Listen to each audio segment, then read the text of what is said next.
This tutorial is for 4th grade, Module 5, Lesson 32. In this lesson, we're going to use both number lines and number bonds to help us subtract fractions. The first problem is 3 3/4 minus 1/4, and we're going to use the number line to help with this subtraction.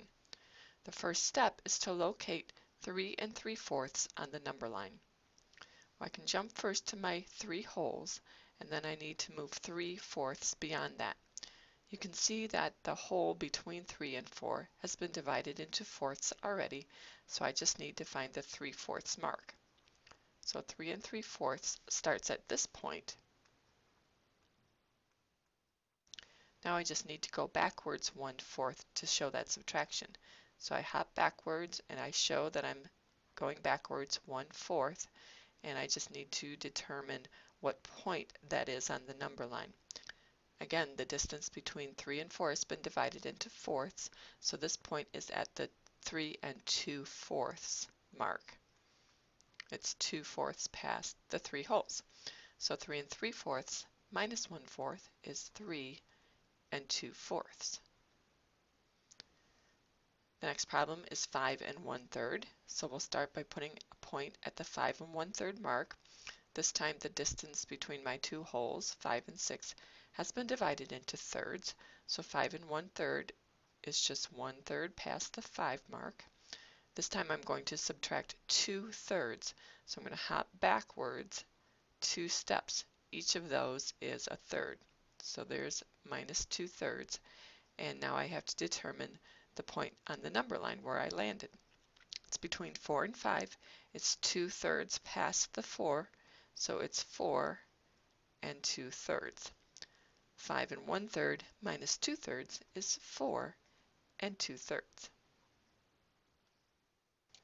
In the next section, I'm going to use number bonds to help with the subtraction. The first problem is 3 1/8 minus 3/8. Well, if I look at just subtracting the fraction part, I can't do 1/8 minus 3/8, so I need to decompose my whole number to get more eighths so I can do that subtraction. So what we've done here is we've taken 1 away from the 3. That's why I have 2 here. The 1 that we took away can be thought of as 8/8.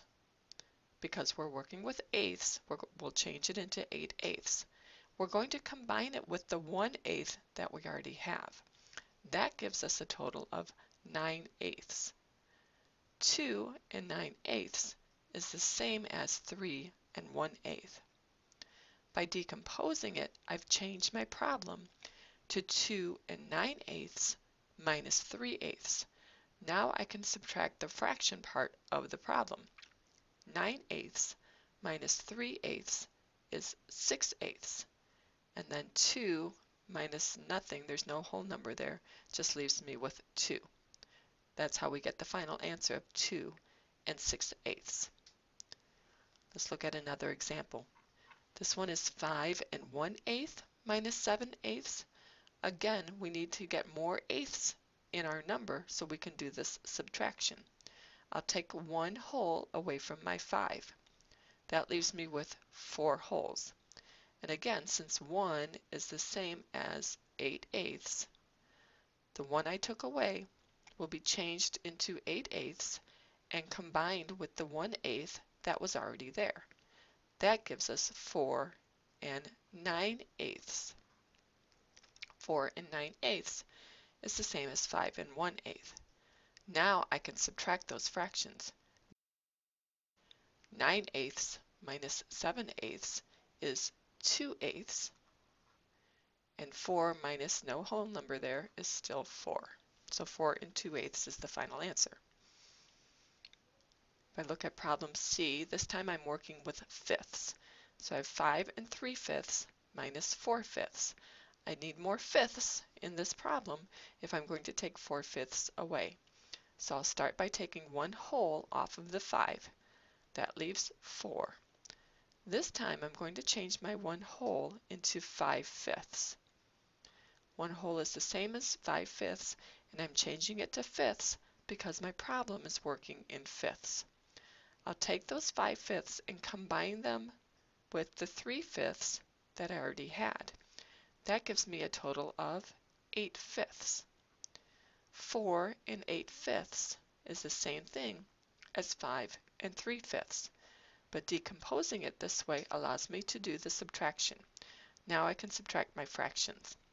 8/5 minus 4/5 equals 4/5, and 4 minus 0 is 4. Let's look at one more. Here we have 5 and 4/6 minus 5/6. I'm going to decompose my mixed numeral so I can get enough sixths in there to do the subtraction.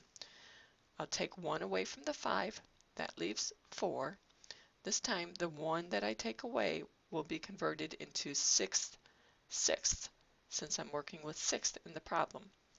I'll combine that 6 sixths with the 4 sixths that I already had for a total of 10 sixths. Now I can do my subtraction. 10/6 minus 5/6 is 5/6, and 4 minus nothing is 4. So both the number line and number bonds can be used to subtract fractions, especially when the fraction you're subtracting is bigger than the fraction part of the mixed numeral.